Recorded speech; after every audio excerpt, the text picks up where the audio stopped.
Domilla o'g'limisan? Isming kimdi?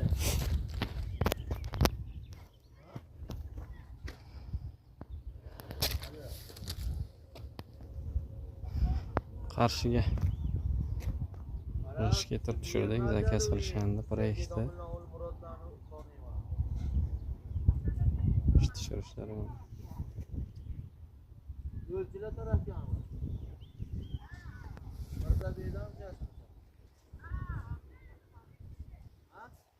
Kimga sifatli ishlar kerak bo'lsa, nomerlarni qoldiramiz, murojaat qilaverasizlar. 10 mingdan 20 minggacha chiqarib beramiz. Kimdir arzonni xohlaydi, kimdir juda ham yaxshisi zo'ri kerak deyishadi, farqi yo'q, chiqarib beraveramiz. Pulni kelishib zakazga. Bu ishlar joyidagi narx 12,5 ming yuklab beramiz. Dastavkasi ham bor, joyiga qarab kelishgan holga. 12 ming edi, 12,5 bo'ldi. Mahsulot ko'tarilgan, yo'lgaral ko'tarilgan hisobiga.